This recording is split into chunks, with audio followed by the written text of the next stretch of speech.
Important for us to appreciate that the world is at a very, very dangerous place.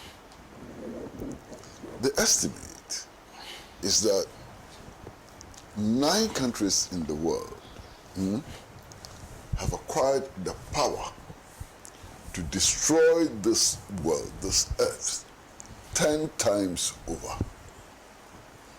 Now, to destroy the world once is an unimaginable catastrophe. But to destroy it 10 times over, I don't know how to describe it. So for all who want the preservation of our civilization, for all who want the preservation of life and so on, our duty is to strive for peace. And in striving for peace, we have a commitment to ensure that not just the proliferation of nuclear weapons, but the production of nuclear weapons everywhere is stopped. That's the commitment that we need to have. Now, having said this, I think it's important to remind Donald Trump and his friends and so on that we are no longer in 1452, when the Pope sat in Rome and signed a law authorizing King Alfonso of Portugal to invade the world and to convert all of us to Christianity. And that those who failed or refused to be converted should be killed, their wives seized, and their properties, taken from them and so on. We are not in that era. We are not in 1884, when Otto von Bismarck invited his fellow European leaders and they sat in Bonn, put the map of Africa on the table, used pencils and drew lines to create their spheres of influence. We've passed that stage. We have actually passed the stage where the King of Belgium could claim the whole of the Congo as his personal property. We've passed that stage. And we've certainly passed 1948, when Lord Balfour cut Palestine into 2 and gave part of Palestine for the establishment of the State of Israel. Now, I think it's instructive for us to go back into history. You see, when the Second World War ended, and the Western countries, out of their own desire, to make good what they had done to the Jews and so on, decided to create the State of Israel. A number of places were considered for the establishment of the State of Israel. One of those places is modern-day Uganda. Modern-day Uganda was considered as a place for the establishment of the State of Israel. Argentina was also considered for the establishment of the State of Israel. And then eventually, they decided, because the British had mandate over Palestine, to give part of Palestine for the establishment of the State of Israel. Now, this history must not be lost on us. It's a very important history. This is the history that belies the claim that Palestine is land which was bequeathed to the Zionists by God. What about Uganda? What about Argentina and so on? This history is a history that we ought to remember. Now, what we are discussing today is not just the attack on Iran by an apartheid occupationist force. That's what we are discussing. We are discussing the whole architecture of West Asia and the Middle East. We are discussing the right of a people to govern themselves without interference. And we are discussing the equality of nations, the principles which underline the equality of nations and so on. for anybody to glorify Israel at this time must amount not just to total recklessness, but complete disregard for the values of humanity. Listen, as we speak now, 70,000 Palestinians, 2/3 of whom are women and children, have been slaughtered in cold blood in Gaza. Don't lose sight of that fact.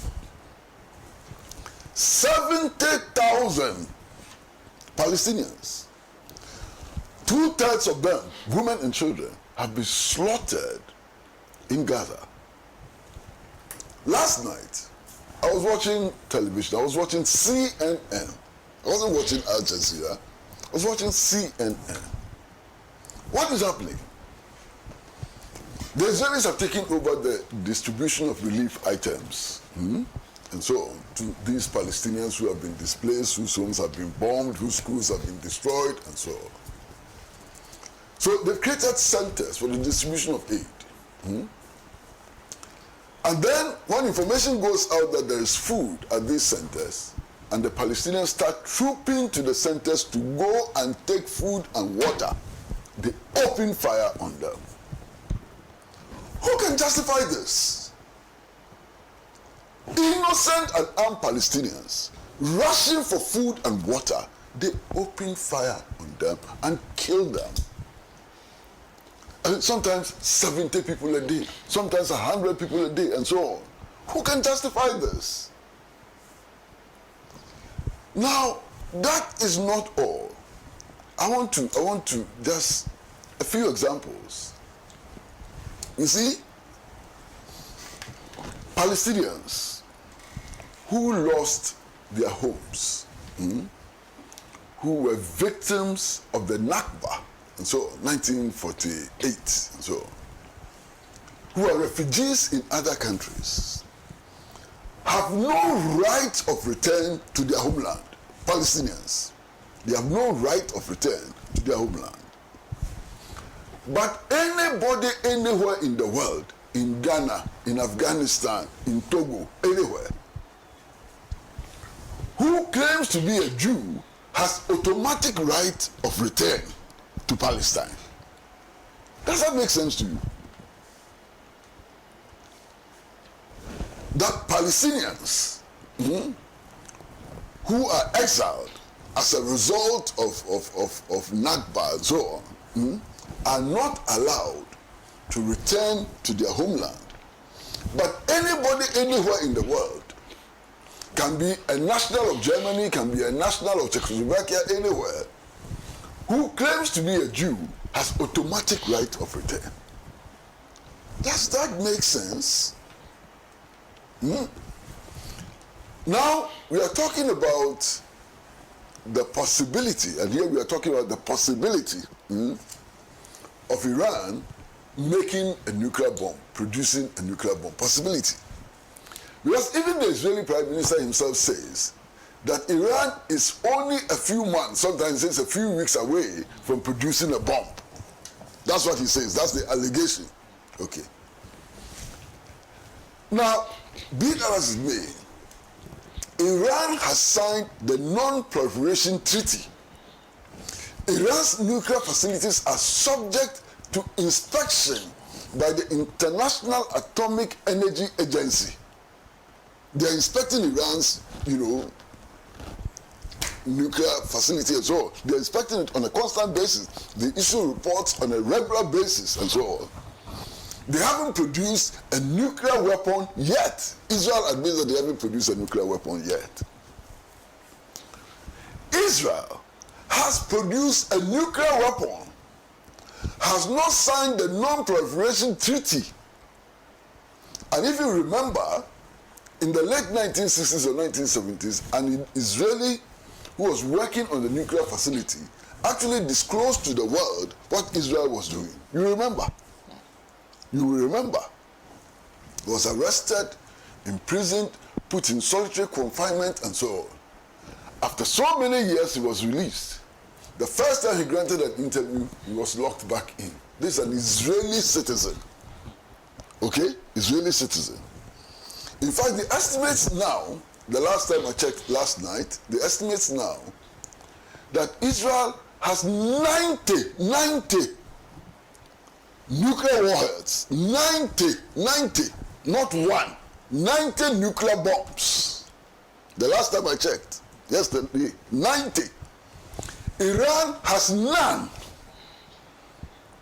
Now, if you're looking for an irresponsible state in the Middle East, is it Iran or is it Israel? The record of Israel is there for everybody. The United Nations, not me, not Iran, not Palestine. The United Nations has declared Israel as an apartheid state. Apartheid state. What does that mean? Simply put, it means that Israel has separate laws which govern the life of Israelis and separate laws which govern the lives of Arabs, even Israeli Arabs. You understand? It is an apartheid state. It's a racist state. Now, it is significant, and again, I checked yesterday, and you can Google now, that 70% of Israeli citizens are opposed to the war in Gaza. 70%. 70% of Israeli citizens are opposed to the war. Okay? So, for those of you who like to talk about democracy and how Israel is a democratic state and so on, when 70% of the population is opposed to the war in Gaza, and the government is doing what it's doing against the will of the people, how is that democratic? How is that a democratic state? I cannot understand. Now, statements made by Israeli officials themselves are very clear on this matter. You know, the Israeli Minister of Defense, 2 days ago, granted an interview in which he said that the spiritual leader of Iran has lost his right to exist. I'm sure you're all familiar with that. That he has no right to exist. Which in other words means that he must be assassinated. Okay. The Israeli Prime Minister was asked on Israeli national television his reaction to what his defense minister has said. The Israeli Prime Minister's response was that nobody, no Iranian, must be granted immunity from death.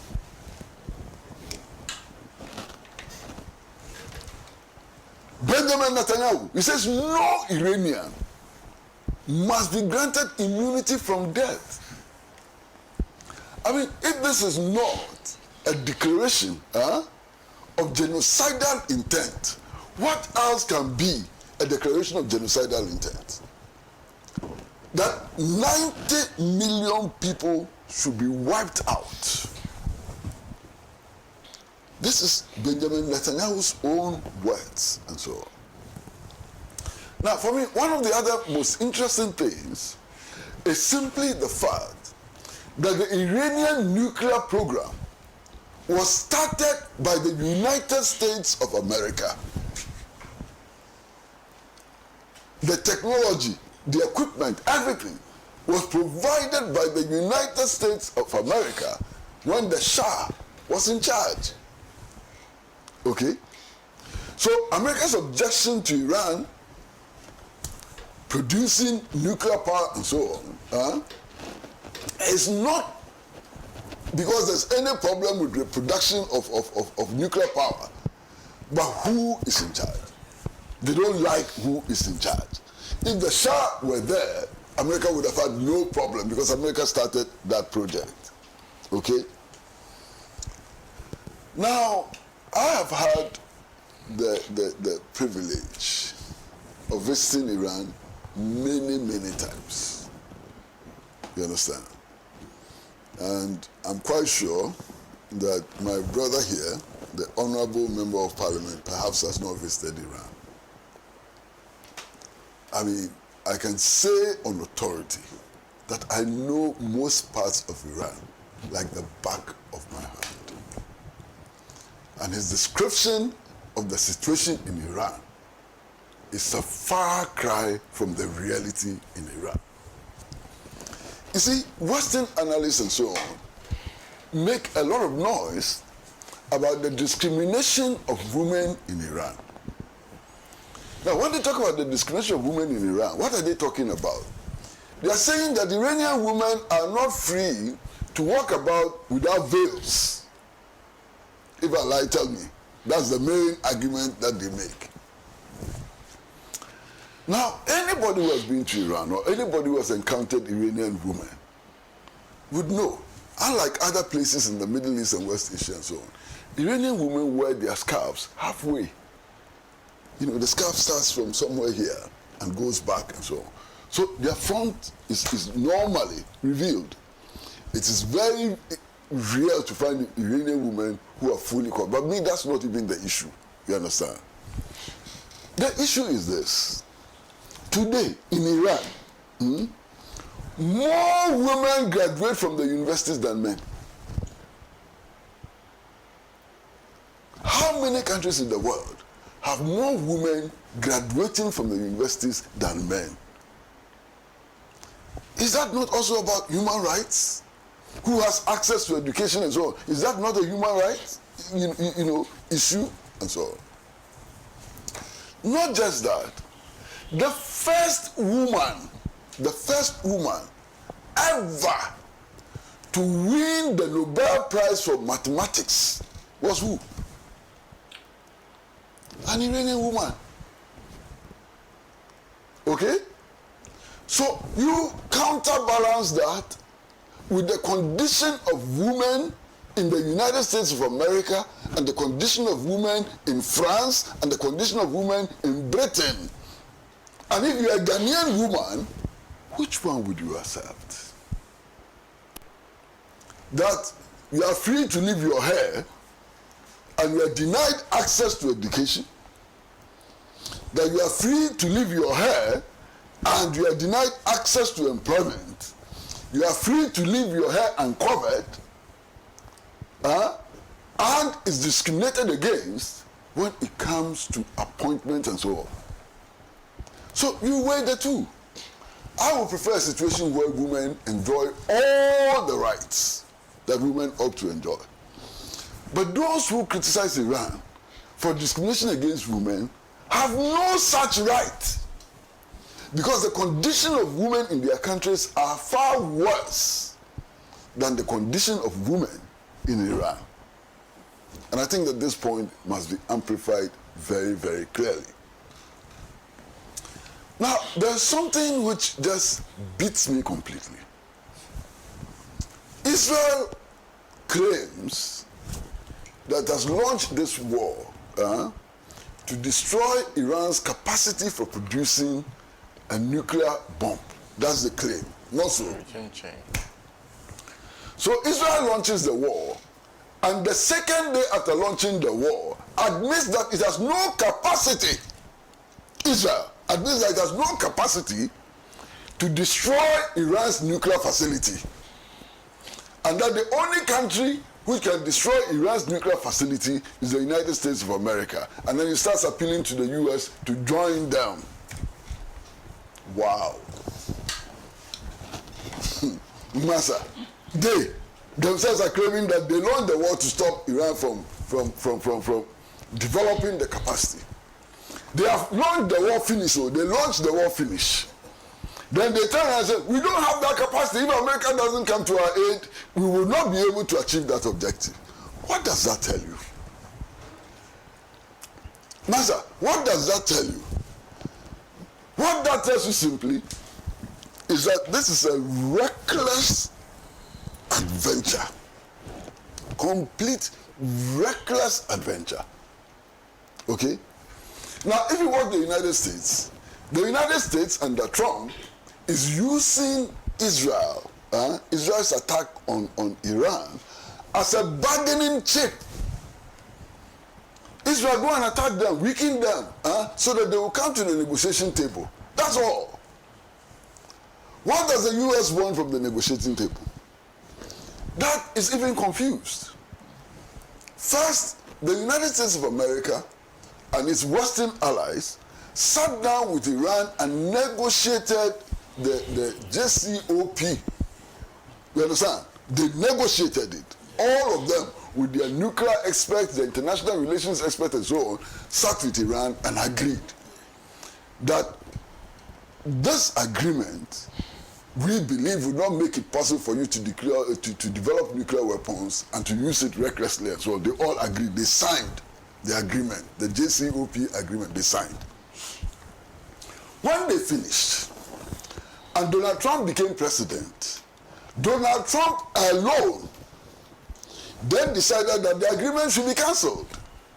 The Western countries were not happy with Donald Trump because they believed that that was the best frame which could be created and so on. So between the United States and the Western countries, there was a gulf, okay?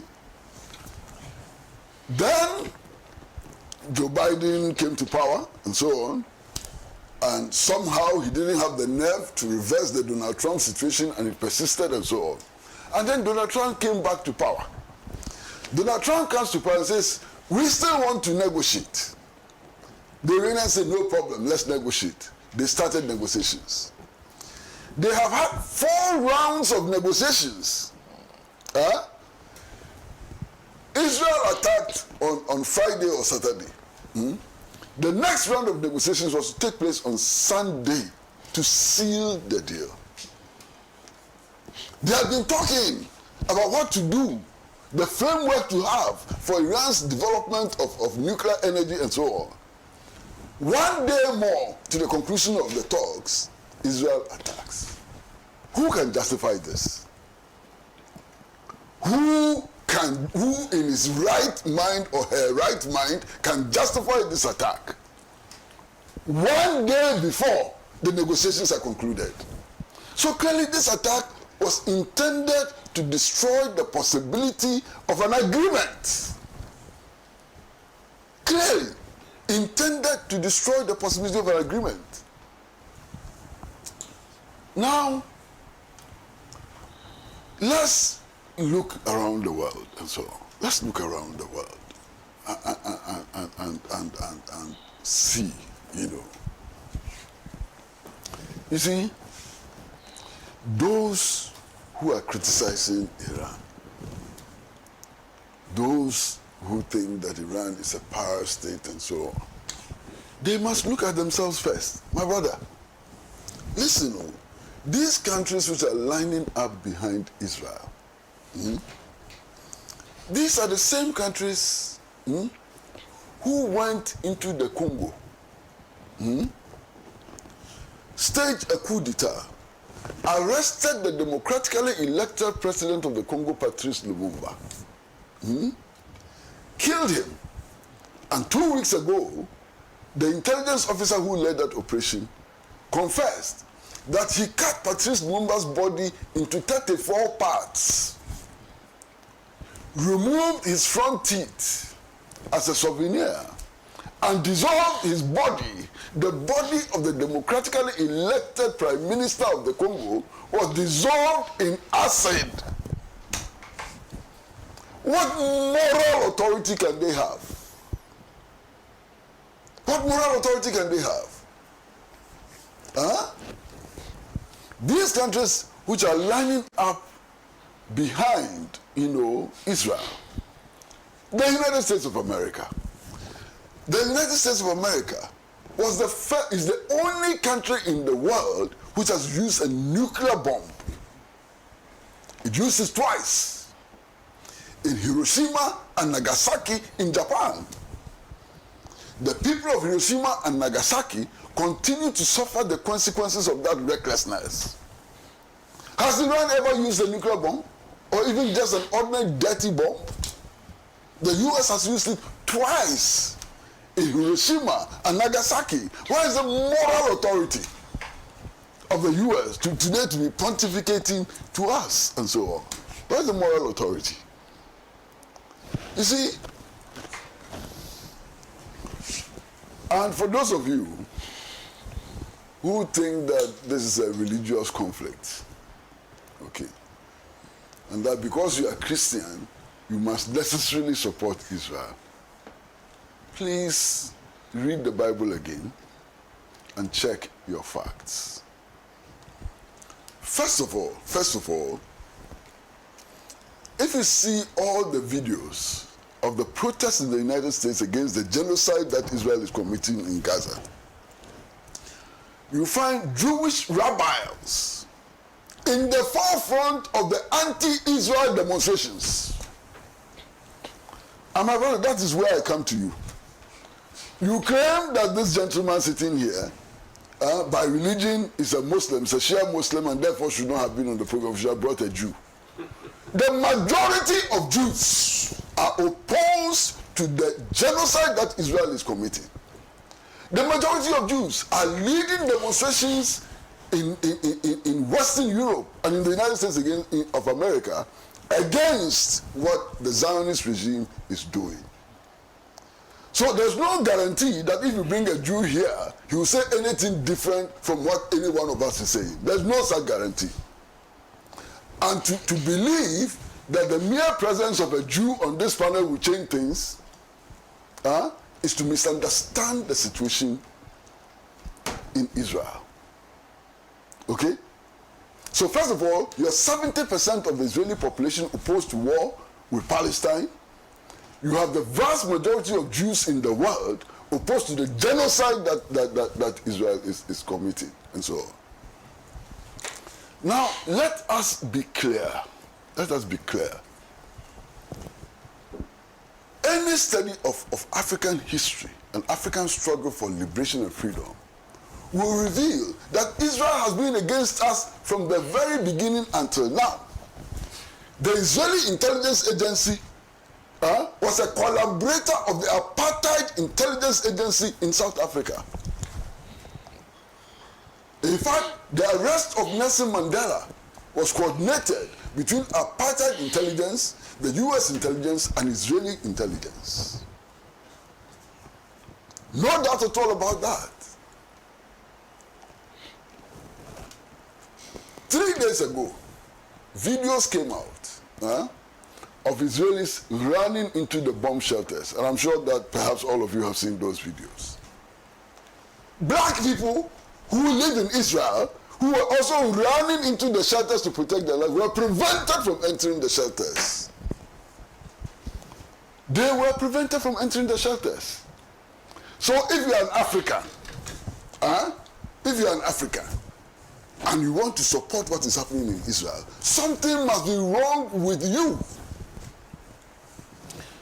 20 years ago, a story emerged of a gentleman, a child actually from Ethiopia, a Falan, what they call them, who had died in Israel. And they could not find a burial place for him because he was black. Jew, he was a Jew, but he was black. They couldn't find a burial place for him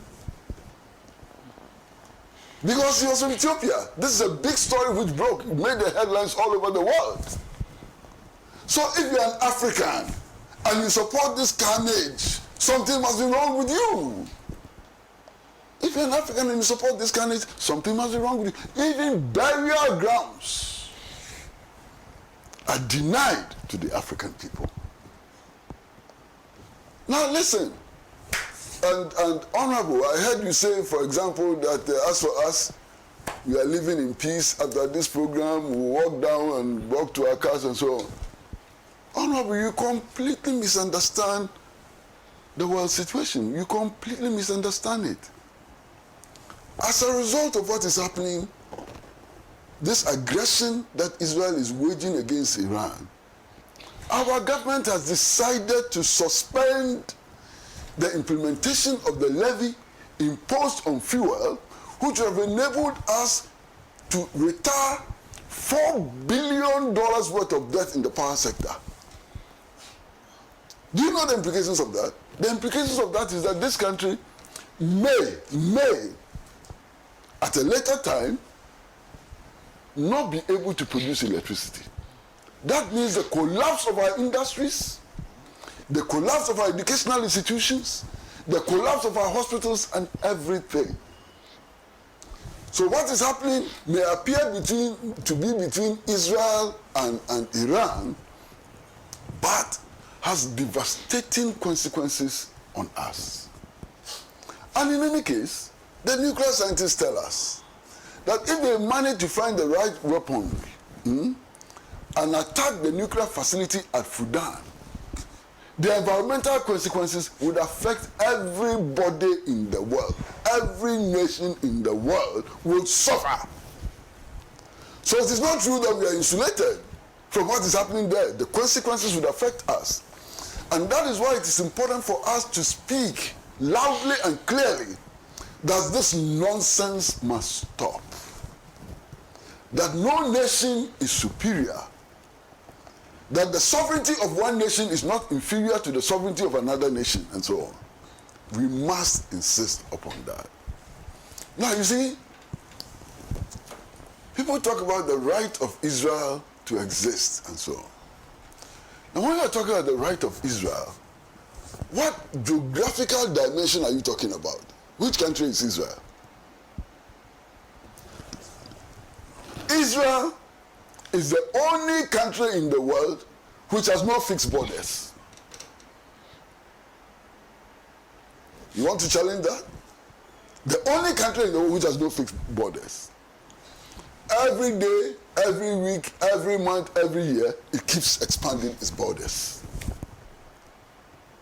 You understand? So when you are talking about the state of Israel, what is that geographic entity you are referring to? Because as we speak, the Israelis have a plan to annex part of Gaza and add to their territory. As we speak. And this whole thing that is happening in Ghana is about the annexation of more land. Clear, they've said that clearly, they want more land to expand the state of Israel. You understand? Is this something which we should accept? Look, Israel has killed more journalists than have been killed in any war in history. That's also a fact. That's a fact. They've killed more journalists than have been killed in any war in history. They deliberately attack journalists and kill them. And the impunity. And they do it, they don't even hide. They do it so openly and so on. You see, for those of you who support this Zionist regime and so on, I mean, I can't help but pity you. Last week, did you read the statement which was made by the Israeli ambassador in Ghana? How did you feel when you read that statement?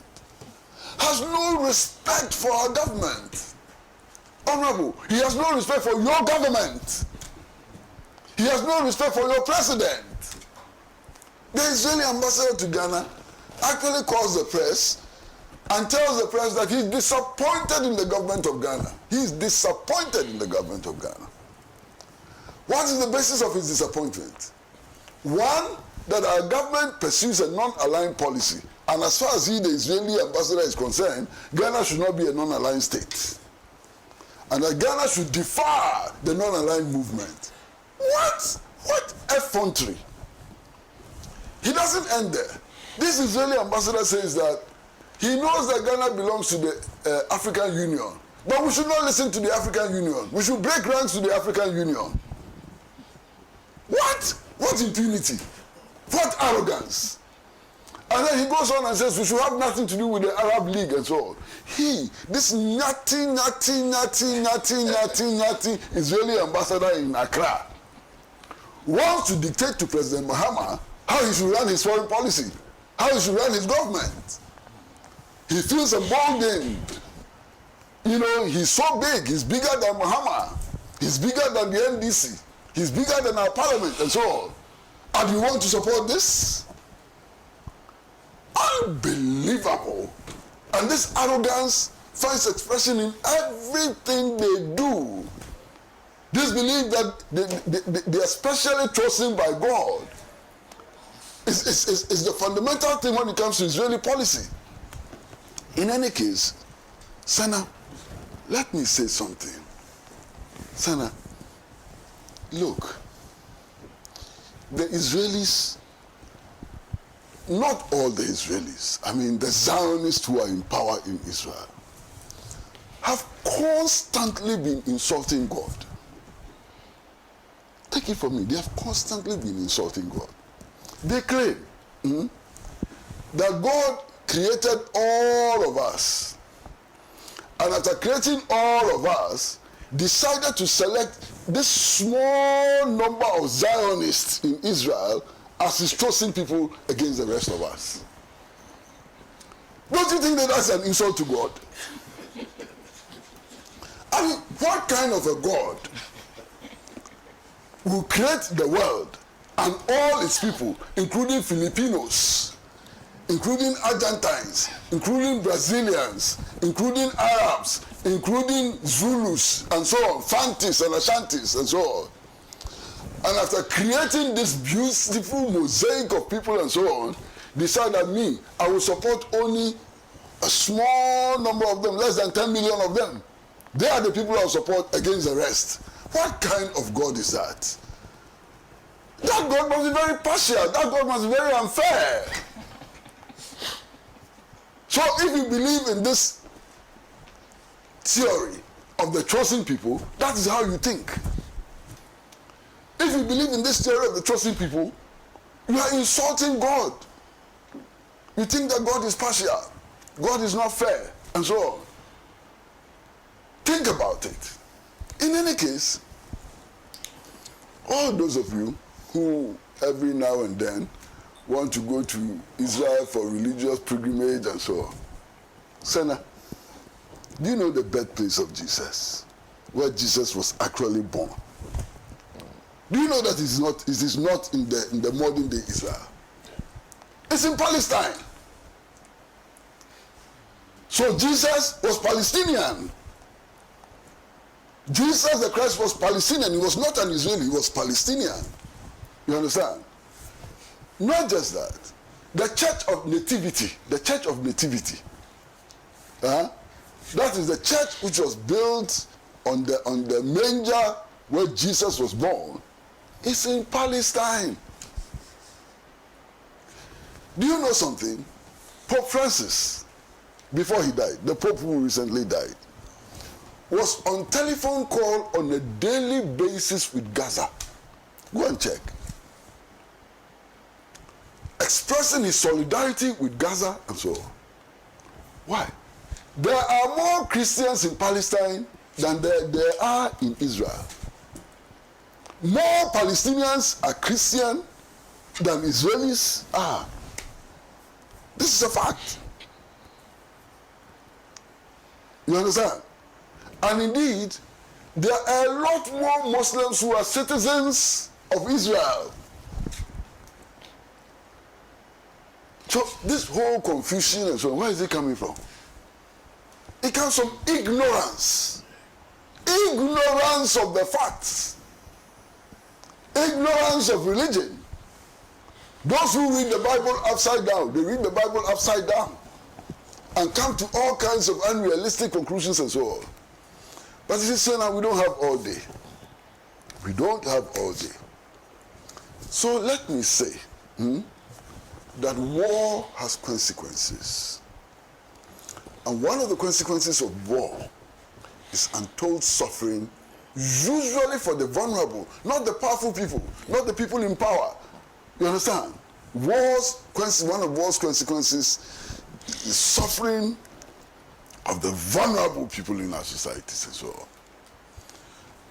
So, to the extent that it is possible, we must do everything possible to avert war.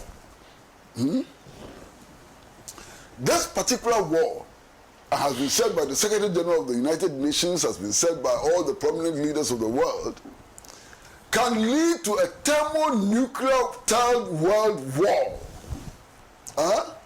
whose consequences will be felt by everybody in the world. This particular reckless war that Israel has started can lead to a thermonuclear third world war.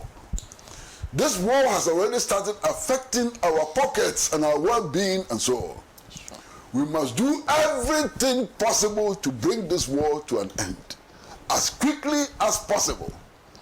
And the way to do that is to call a spade a spade. The way to do that is to organize massive solidarity with the victims of this aggression. The way to do that is to end Israeli aggression everywhere. The way to do that is to struggle for the restoration of the rights of the Palestinian people.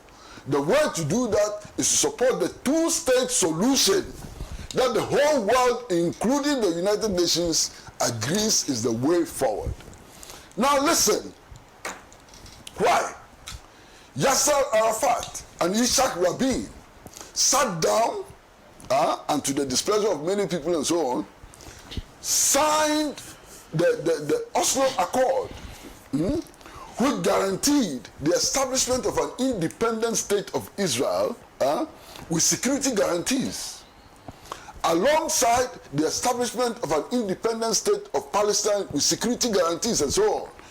The solution to the problem was found by Yasser Arafat and Yitzhak Rabin, Prime Minister of Israel. What happened after that? People like Benjamin Netanyahu and hawks in Israel killed Yitzhak Rabin. They killed Yitzhak Rabin to destroy that agreement, which would have saved the situation. We are here because Israeli hawks killed Yitzhak Rabin because they didn't want a two-state solution. Recently, Benjamin Netanyahu said that the two-state solution would never happen. It would be over his dead body and so on. They killed Yitzhak Rabin. They killed their own prime minister because he was voting for peace and so on. Now, if they can kill their own prime minister because he was looking for peace, who can they not kill? Let us be realistic. This war must come to an end as quickly as possible. And the way to bring this war to an end is to stop the aggressor. And the aggressor in this case is the Zionist state of Israel. Nobody else. Thank you.